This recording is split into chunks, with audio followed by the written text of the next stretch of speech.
Hey everybody, Jonathan here, and today we're going to be talking about cueing. When I do teacher training, I let everybody know that when we cue clients or members, that we need to do it in layers. So the best imagery that I can provide to you is a wedding cake with 3 or 4 tiers.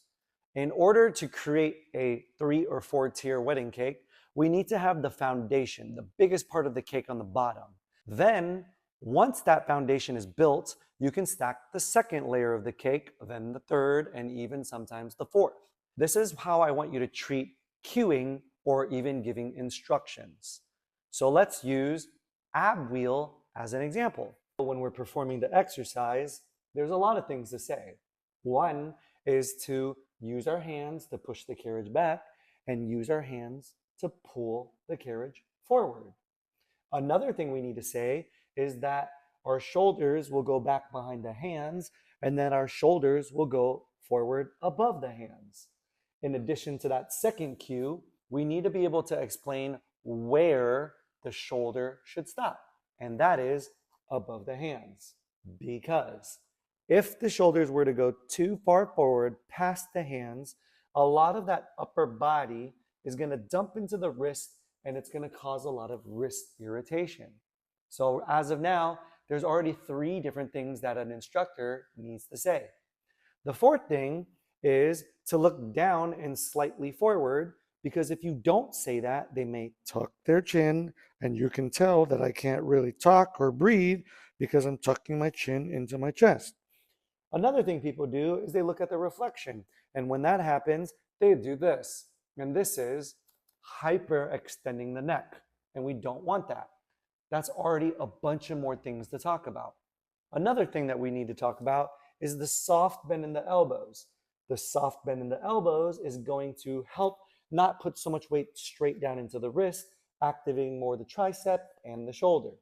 Another thing that we have to talk about as an instructor, you're going to see people perform the ab wheel fine when they go out, but what they're going to do is they're going to bring the knees forward as they come in. Newer clients may even start in this position and push the carriage back as they go back and bring the carriage in as they go in. So another cue that we have to talk about is nothing moves except the shoulders going back and the shoulders going forward. Your knees stay behind your hips. Your hips don't move. Your knees don't move. More cues to talk about. Remember to breathe. Remember to engage your core. Don't go so far back that the hip starts to lower down and your back starts to arch. Without going too much into this, there are obviously a lot of things to talk about. So let's go back to the cake. The first layer of the cake, or the first layer of cueing, is just to tell them where to move. The direction of the exercise is back and forward, or out and in. All you need to know is first the direction. The second thing you need to know is the verb or the action word. Now we know that we go back and forward or out and in, but what action do we do?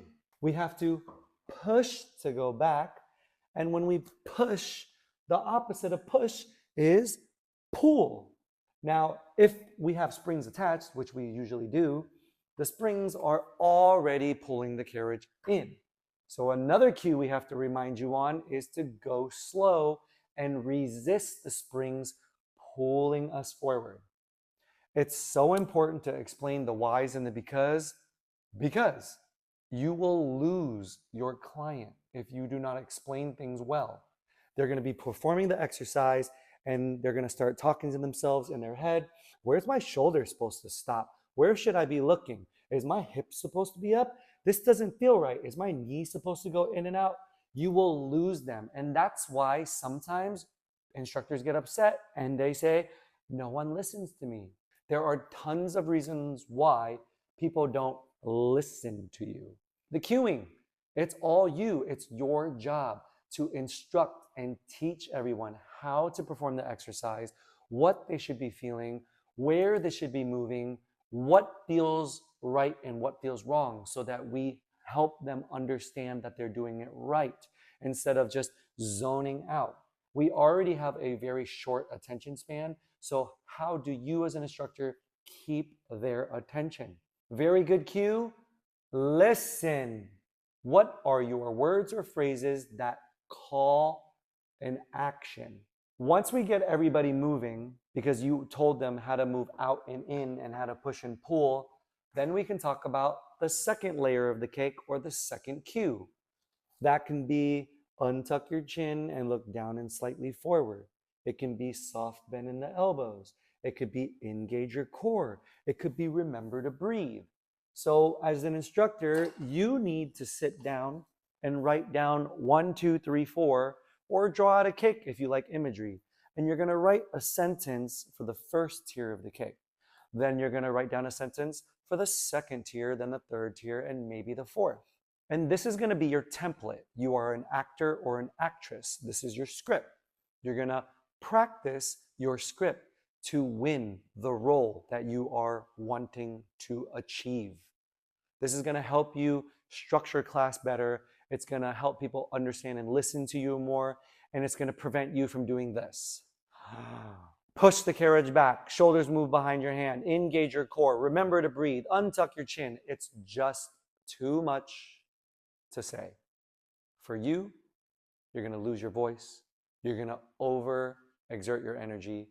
And everybody is going to hear too much talking that you're going to overload their brain.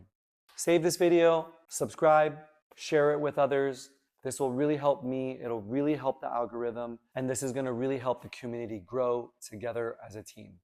Thank you so much for your time, and I will see you all next time.